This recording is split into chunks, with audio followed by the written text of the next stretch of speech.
Board પરીક્ષા 2026 ધોરણ 10 અને ધોરણ 12ના રિઝલ્ટની સાચી તારીખ થઈ જાહેર। નમસ્કાર વિદ્યાર્થી મિત્રો, 10 સ્માર્ટ લર્નર ચેનલમાં આપનું સ્વાગત છે।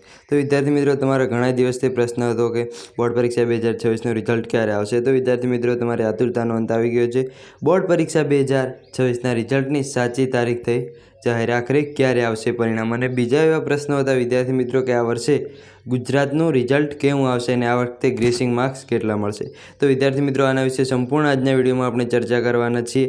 તો તમે ચેનલને સબસ્ક્રાઈબ ન કરો, ચેનલને સબસ્ક્રાઈબ કરો, વિડીયોને લાઇક કરો અને શેર કરો। પહેલાં આપણે જોઈ લઈએ કે આ વર્ષે ગુજરાતનું રિઝલ્ટ કેવું આવશે અને ગ્રેસિંગ કેટલા મળશે, અને પછી જોઈએ ધોરણ 10 અને ધોરણ 12ના રિઝલ્ટની સાચી તારીખ। તો ચાલો શરૂ કરીએ વિદ્યાર્થી મિત્રો। તો જોઈએ કે આ વર્ષે ગુજરાતનું રિઝલ્ટ કેવું આવશે। તો વિદ્યાર્થી મિત્રો, રિઝલ્ટની વાત કરીએ તો છેલ્લા 3 વર્ષથી ગુજરાતનું રિઝલ્ટ છેલ્લા 2 વર્ષથી ગુજરાતના રિઝલ્ટમાં ખૂબ જ સુધારો જોવા મળ્યો છે। અગાઉના વર્ષોની સાપેક્ષે તમે સરખામણી કરો તો રિઝલ્ટમાં ખૂબ જ સુધારો જોવા મળે છે। એનું કારણ છે પેપર પદ્ધતિ સરળ બનાવી છે તેના કારણે। ને તો એવરેજ આપણે જોઈએ તો ધોરણ 10નું પરિણામ એ 80થી 85% આસપાસ આવતું હોય છે, અને ધોરણ 12 સામાન્ય પ્રવાહનું પરિણામ છે 90થી અને 95% આસપાસ આવતું હોય છે। તો આ વખતે પણ ચાન્સ છે કે ગુજરાતનું રિઝલ્ટ ઓવરઓલ સારું જ આવવાનું છે। તો આ વખતે ધોરણ 10નું 85% આસપાસ રિઝલ્ટ આવી શકે છે, અને ધોરણ 12 સામાન્ય પ્રવાહનું 95% આસપાસ વિદ્યાર્થી મિત્રો રિઝલ્ટ આવી શકે છે। તો આમ અગાઉના વર્ષોની સાપેક્ષે આ વર્ષે પણ સારું રિઝલ્ટ આવવાની પૂરેપૂરી શક્યતા છે। પછી વિદ્યાર્થી મિત્રો, બીજો એક એવો પ્રશ્ન હતો કે આ વખતે ગ્રેસિંગ માર્ક્સ કેટલા મળશે। તો એક નાનકડા પ્રશ્ન વિશે ચર્ચા કરી લઈ। તો ગ્રેસિંગ માર્ક્સ એક કૃપા ગુણ છે જે વિદ્યાર્થીઓને સફળ થવા, પાસ થવા માટે સહાય આપવામાં આવે છે। તો ગ્રેસિંગ માર્ક્સ આ વખતે કેટલા આપવા? દર વર્ષે જોઈએ તો 10 માર્ક્સની આસપાસ ગ્રેસિંગ મળતું હોય છે। તો આ વખતે કેટલું ગ્રેસિંગ મળશે? તો વિદ્યાર્થી મિત્રો, પહેલી વાત કે ગ્રેસિંગ ક્યારે મળી શકે, તો તમારે 100માંથી 33 ગુણ હોવા જોઈએ। 7 ઇન્ટરનલ અને 80માંથી ઓછામાં ઓછા 26 ગુણ હોવા જોઈએ। તો 33 ગુણ એક વિષયમાં હોય તો તમે પાસ કેવો રહો, પરંતુ તમારે જો 33થી ઓછા હોય એટલે તમારે ધારો કે ધોરણ 10ને 6 વિષય છે તો 33 ગુણ્યા 6 કરો તો તમને કેટલા મળશે?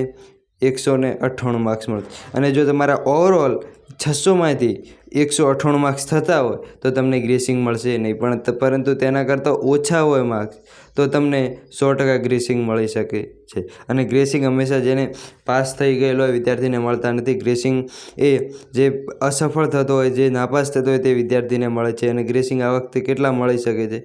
તો વિદ્યાર્થી મિત્રો, આ વખતે 7થી 10 માર્ક્સ આસપાસ ગ્રેસિંગ મળી શકે છે વર્ષ 2026। તો ચાલો હવે રિઝલ્ટની સાચી તારીખ જોઈએ। તો વિદ્યાર્થી મિત્રો, તમે ચેનલને સબસ્ક્રાઈબ ન કરો, ચેનલને સબસ્ક્રાઈબ કરો। તો વિદ્યાર્થી મિત્રો, પહેલાં જોઈ લઈએ રિઝલ્ટની તારીખ। તો તેમાં 12 સાયન્સ, 12 જનરલમાં કોમર્સ અને આર્ટ્સ, અને ધોરણ 10। તો ધોરણ 12 સાયન્સનું રિઝલ્ટ ક્યારે આવશે? તો વિદ્યાર્થી મિત્રો, ધોરણ 12 સાયન્સનું રિઝલ્ટ છે 5 મે આસપાસ આવી શકે છે। સાયન્સ વિજ્ઞાન પ્રવાહવાળા વિદ્યાર્થીઓને 3 મેના રોજ 3 તારીખે નીટની પરીક્ષા છે, તો એના 1 અથવા બીજા દિવસે ધોરણ 12 સાયન્સવાળા વિદ્યાર્થીઓનું રિઝલ્ટ આવી શકે છે। એટલે 5 મે 5મા મહિનાની 5 તારીખ આસપાસ આવી શકે છે। અને ત્યારબાદ ધોરણ 12 જનરલ એટલે કોમર્સ અને આર્ટ્સનું, અને છેલ્લે આવશે ધોરણ 10નું પરિણામ। તો હવે જોઈએ ધોરણ 12 જનરલ કોમર્સ અને આર્ટ્સનું પરિણામ ક્યારે આવશે? તો ધોરણ 12 જનરલનું પરિણામ, કોમર્સ અને આર્ટ્સનું પરિણામ 7 તારીખે આવી શકે છે। 5મા મહિનાની 7 તારીખ આસપાસ ધોરણ 12 કોમર્સ અને આર્ટ્સવાળા વિદ્યાર્થીઓનું રિઝલ્ટ આવી શકે છે। અને ત્યારબાદ આવશે ધોરણ 10વાળા વિદ્યાર્થી મિત્રો, તમે તમારે કયું સ્ટ્રીમ રાખવું જોઈએ તેનો વિડીયો પણ એક ચેનલમાં ઉપલબ્ધ છે, તે પણ તમે જોઈ શકો છો। તો હવે આપણે જોઈએ ધોરણ 10વાળા વિદ્યાર્થીઓનું રિઝલ્ટ ક્યારે આવશે?